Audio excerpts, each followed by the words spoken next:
creo que me voy a adherir al planteamiento de la doctora Cristina. Ella o todos los conferencistas ya han planteado verdaderamente todas las aristas del problema de la responsabilidad penal de la persona jurídica, la conveniencia o inconveniencia de llevarlas al Código Penal, pero yo quisiera hacer unos comentarios adicionales, que parte están en mi ponencia, otros han surgido a lo largo de las intervenciones, pero mi primera gran preocupación que la quiero dejar expuesta de entrada como un mensaje. El derecho penal en Colombia y en muchos países de Latinoamérica se está construyendo a golpes de coyuntura. Se está construyendo a golpe de lo que piensan las instituciones internacionales, lo que nos señalan las convenciones internacionales. El tema de corrupción, que lo hemos visto citado en varias ocasiones, nos ha llegado, no porque nosotros no queramos combatir la corrupción, pero nos ha llegado impuesta desde las Naciones Unidas o de la OCDE, de cualquiera de estas instituciones multilaterales que un día nos dicen hay que castigar el delito de lavado de activos. Convención de 1988. Tranquilos, esperamos a que se convierta en ley nacional, ley 67 del 93, y empezamos a correr en el Congreso para hacer una ley de lavado de activos. Espantosa. Ampliar el delito de receptación con unos daños incalculables. Como, primero, que no se podía sancionar el delito de lavado de activos en concurso porque la misma receptación decía el que fuera de participación en el delito. La ubicación como un delito contra la administración de justicia, siendo un delito contra el orden económico social. Y otra serie de las penas, terminamos imponiéndole penas a un receptador de una farola de un carro, 30 años por cuenta del lavado de activos. Y entonces, claro, hay que hacer otras leyes, la ley 365 del 97 y corregirla, pero cuando ya tenemos la norma más o menos construida, entonces viene el GAFI, que para los que no sepan se llama el Grupo de Acción Financiera, es un organismo adscrito al G7, el grupo de los países más industrializados, pero que no tiene ningún poder sobre nosotros. Y sin embargo, a país donde va, le dice, a usted le falta incluir como delito fuente, es decir, delitos de los cuales proviene el lavado de activos, el contrabando. Entonces nosotros arrancamos a correr y hacemos la ley 1762 del 2015, que tiene como 10 artículos, incluye 5 o 6 nuevos artículos del Código Penal. Y a Argentina van y le dicen, a usted le falta establecer determinada conducta, y entonces corren y reforman el Código Penal. La Convención Anticorrupción, el 2003, en Mérida, entonces hay que hacer esto y entonces corremos a hacerlo. ¿Quiénes lo hacen? Lo dijo la doctora Cristina, los que no son penalistas. Hay un funcionario, como diría algún profesor en una obra, unos burócratas que lo que quieren es justificar, y decía Bajo Fernández, decía, es que primero se van ellos a trabajar esas instituciones allá, sí, fijan unas normas y en puerta giratoria luego se vienen al gobierno aquí a construirlas, pero no tienen ni idea del derecho penal, de todo este debate que tiene el derecho penal. Pues quiero decirle, en Argentina visitaron, la OCDE los visitó y les dijo, tienen que crear la responsabilidad penal de la persona jurídica. Ya lo hicieron. Esto para señalar que no veo lejano el día en que al gobierno nacional le digan que o crea la responsabilidad penal de la persona jurídica o nos incluyen en alguna lista o nos sancionan, y entonces salimos a toda carrera a construir un tipo penal o 2 o 3 estableciendo la responsabilidad penal de la persona jurídica, como diría alguien, bien mal joteada, mal hecha. ¿Por qué? Porque no tenemos el tiempo del debate. Por eso yo creo que esta es la importancia de discutir estos temas, que no nos cojan sin haberlos estudiado, si no nos cojan sin haber dicho, por ejemplo, que es un exabrupto que el artículo 91 de la ley 906 del 2004 establezca la posibilidad de que un juez de garantías, por ejemplo, identifique que en un banco están cometiendo un delito de usura, entonces, lo dedicaron a cometer usura, porque van varios a los, y entonces ordene cerrar, no esa sucursal, sino todo el banco. Y resulta que a ese banco ni siquiera lo han llamado a decirle, oiga, mire, le vamos a abrir un proceso, como a cualquiera de nosotros, por lo menos a nosotros nos dan el derecho de decir, les vamos a imputar un delito, no nos dejan hablar allá, ¿no? Claro, pero por lo menos sabemos de qué nos están calumniando, ¿no es cierto? ¿Qué es lo que nos están endilgando? Entonces el primer punto es que el debate tiene que seguir, el debate no puede quedarse en lo que tenemos, un proyecto de ley, 117, tal vez el que es más robusto de todos, donde uno ve de todo, errores, aciertos y demás, pero lo importante es el debate para lograr una evolución correcta del derecho penal. A mí me parece que nosotros deberíamos, por lo menos en las facultades de derecho, volver a revisar el tema. ¿Por qué? Porque el Código Civil nuestro, 633, me dirá si estoy equivocado la doctora Olguita, que es la experta en derecho civil, nos dice, la persona jurídica es una ficción.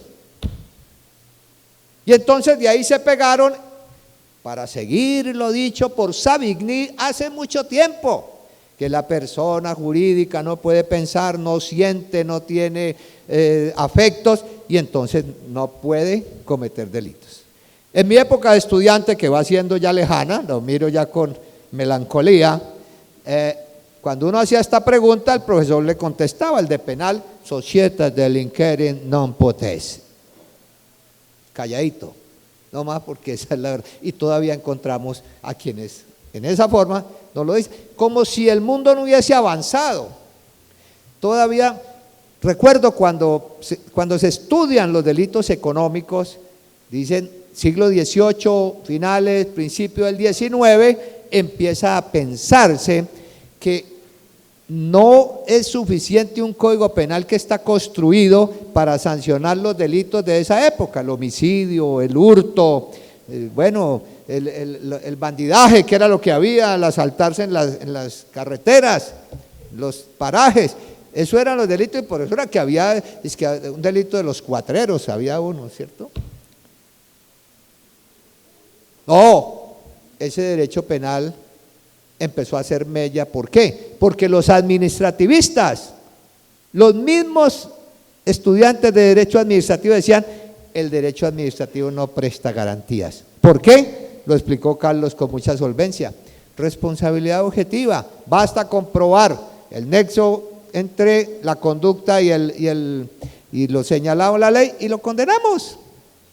Y así es hoy en la responsabilidad penal, en la responsabilidad administrativa. Y entonces empezaron a reclamar, oiga, no, nosotros queremos el derecho penal que es más garantista. Y lo estoy pensando desde el artículo 91. ¿No sería más garantista que a un representante legal le dijeran, oiga, a su empresa la vamos a vincular al proceso porque pudo haber cometido un delito de acuerdo con estos mandatos? ¿Qué se requiere? Se requiere modificar la parte general del código de manera, pues como se proyecte, de acuerdo con los penalistas, para darle cabida a esa posibilidad. Mire, Colombia no ha sido ajeno, lo dijo la doctora Luisa, a este debate. Proyecto Porras. De los primeros proyectos de Código Penal propuso la responsabilidad penal de la persona jurídica. Y yo los invito a ustedes a que revisen las actas del Código 76-78, donde Luis Carlos Giraldo Marín, en la mejor ponencia que yo haya visto en mucho tiempo, expone por qué debemos aceptar en el Código del 80 la responsabilidad penal de la persona jurídica. Y es que no es una posición personal. Tomó el maestro Giraldo Marín todos los últimos congresos, desde el Congreso Penal del Cairo, en todo se recomienda analizar la responsabilidad penal de la persona jurídica. Y fíjense ustedes, ya en el 80, la década de los 80, empieza a debatirse los tres argumentos centrales que se tienen para no aceptar la responsabilidad penal de la persona jurídica. No tiene capacidad de acción. Por Dios, criterios del causalismo, la inervación muscular, manifestación exterior con una inervación muscular. Pero si es que ya vamos en el funcionalismo, donde lo que hay que mirar es cuál es el rol de la persona, de acuerdo con la teoría de Niklas Luhmann sobre los sistemas. ¿Qué es lo que le toca? Cambios que ni siquiera todavía nosotros percibimos. Los funcionalistas nos dicen, usted no se preocupe si es acción o si es omisión. ¿Para qué tenemos eso en el artículo 25 del Código Penal?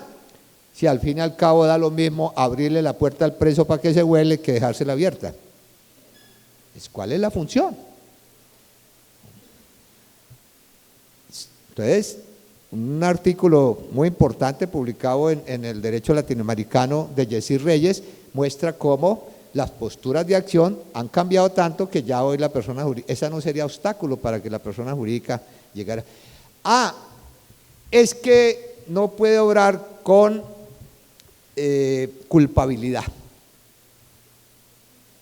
porque el dolo, la culpa y demás. Repito, ¿qué es lo que se está juzgando? ¿Qué era lo que tenía que hacer esa persona jurídica? Preparar un compliance, un código de ética que le permita o ser responsable o por esta responsabilidad, o lo que hoy se debate, y creo que es la teoría ya más robusta, por el hecho propio. Porque es que de ahí pasamos de ese concepto de que la persona jurídica no podía cometer delitos por esas dos razones, más por la otra final de que no podía ser objeto de pena, pues se imitaban, como diría mi maestro Nilson Pinilla, estaban pensando que uno pudiera meter a la persona jurídica en pellones a la cárcel. No, para eso existen otras medidas que están ya en el Código Penal y en los códigos de comercio y el Código Civil y demás. Pero ya ese criterio ha cambiado con el tiempo. Hay otras sanciones, las explicó Robin, que pueden aplicarse a las personas jurídicas. Pero bueno, ¿cuál es el segundo paso después de esa negación absoluta de que la persona jurídica no puede responder por los hechos punibles? Pues la teoría que dijo, cuando aparecen ya autores como Aquiles Mestre, que dicen, lo que pasa es que la persona jurídica actúa como un órgano. Es decir, así como el cuerpo humano actúa por sus órganos, la persona jurídica actúa por sus órganos, que son ¿quiénes? El representante legal, el consejo directivo, el gerente, el revisor fiscal. Y entonces cuando ese órgano realiza un comportamiento en provecho de la persona jurídica, no en provecho personal, sino de la persona jurídica, pues debe responder. Pero ¿quién responde? El órgano, porque ya no es por ejemplo, las decisiones que son colegiadas, las juntas directivas, ya no es la responsabilidad de un voto, sino del órgano. Quien toma la decisión no es el miembro de junta Juan Pérez ni Carlos Sarmiento, sino la junta directiva como órgano. Luego ese órgano debe responder por el comportamiento delictual. Esa fue el segundo gran impulso que se ha dado a la responsabilidad de la persona jurídica. Pero vuelvo sobre un punto que siempre lo he pensado y de pronto algunos lo podrán criticar por lo simple, pero resulta que cuando dicen que es que hay que reformar la parte general del Código Penal para incluir allí la responsabilidad penal de la persona jurídica, bueno, ¿y qué problema hay? ¿A quién le ha dolido en Colombia que los inimputables solamente respondan por conducta típica y antijurídica cuando no exista una causal excluyente de responsabilidad? ¿Dónde dice que tienen que probarle la culpabilidad? Y ahí terminan. Claro, ¿cuál es la diferencia? Que no le aplica una pena, sino una medida de seguridad, pero está allí en el código. ¿Sí? Ahora, ¿cuál ha sido la postura de la Corte Constitucional colombiana? Cuando, recuerden ustedes, se creó el famoso seguro ecológico, ¿no es cierto? Entonces, hubo tres posibilidades de analizarlo. La Corte, primero, el proyecto de ley fue objetado por el presidente de la República por considerar que no estaba muy bien, porque consideraba que se había dicho responsabilidad objetiva de la persona jurídica. Y la Corte lo estudió. ¿Qué dijo la Corte? Dijo, sí señor, sí es posible la responsabilidad penal de la persona jurídica, estoy de acuerdo, cuando se trata fundamentalmente de delitos de gran rendimiento, delitos transnacionales, delitos contra el orden económico, social y el medio ambiente fundamentalmente. Y entonces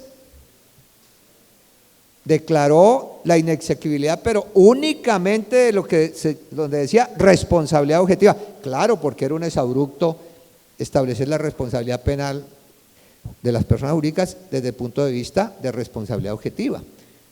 Y entonces el gobierno, ¿qué hizo? Pues corrigió, el Congreso, perdón, le borró la responsabilidad objetiva, aplicó en el 97, 99 la ley, la dictó y se la manda entonces nuevamente al Congreso, y el Congreso dice, sí señor, es exequible.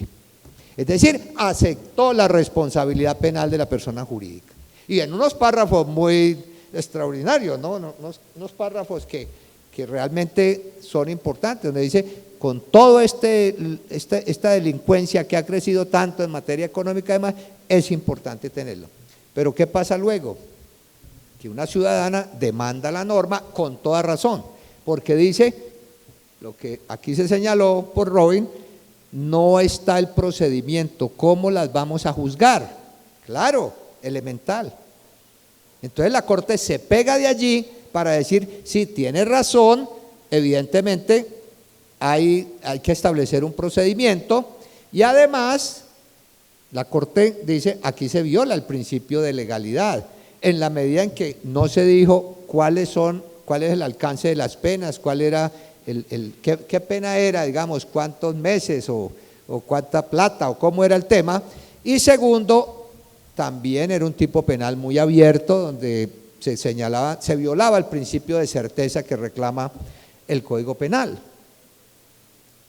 Pero ojo, entonces la Corte declara inexequible el artículo 26 de esa ley, pero advierte, esto no se trata de un cambio de postura. Es decir, sigo pensando que la persona jurídica puede cometer delitos. Esto lo estoy diciendo para decir que el camino está allanado, es decir, que la Corte seguramente, si se hace un estatuto bien hecho, va a aceptar la responsabilidad penal de la persona jurídica. Pero volveré al principio para decir que no es nuevo el tema en Colombia. Tenemos yo invitaría a revisar ese proyecto del año 76, que además, ¿por qué fracasa en la comisión revisora? Porque el doctor Federico Estrada, que era el presidente de la comisión, pues se pegó de los conceptos tradicionales, dijo aquí no puede obrar causalmente, no hay posibilidades de la pena, pero lo más importante, recibió el apoyo de otro gran comisionado, ese gran jurista, Jorge Enrique Gutiérrez Anzola, que, diríamos, la tomó por lo fácil y dijo, muy buenos los argumentos, yo lo que considero es que Colombia no está aún maduro para debatir este tema. Y así quedó en las actas, es decir, que Colombia todavía no está preparado. Bueno, ¿qué le pasó a España? Aquí han dicho, la doctora ha comentado, la doctora Sandra Viviana, cómo el artículo 31 bis sanciona la responsabilidad penal de la persona jurídica en España. Si ustedes leen a los españoles, ¿qué dicen ellos? Dicen, a nosotros nos metieron por la puerta de atrás. ¿Cómo? Primero, a través de las sanciones subsidiarias que existían, es decir, que ya el código traía lo que tenemos nosotros en el artículo 91 y de pronto otras por allí.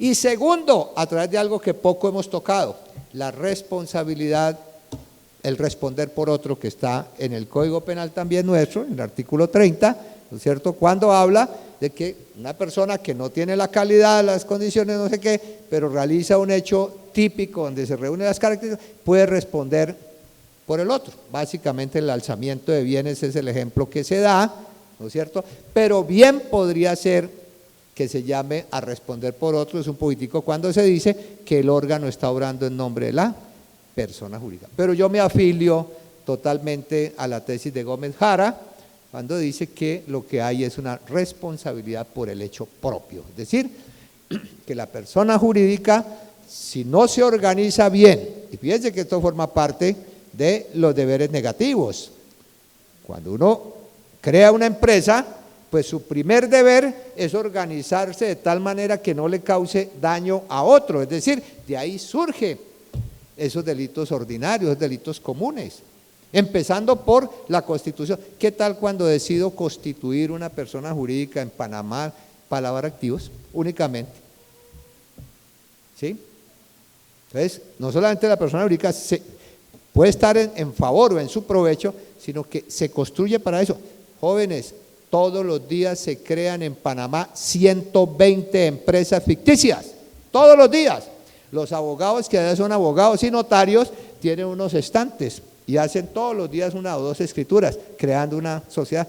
Cuando llega una persona, un abogado que está representando a algunas personas que quieren dedicarse a lavar activos, lo que sea, le dicen: aquí se la tengo. ¿Qué sociedad necesita? ¿Una que venda libros? Sí, se la tengo. Y tal, le hacen algún ajuste y queda una persona además con tradición.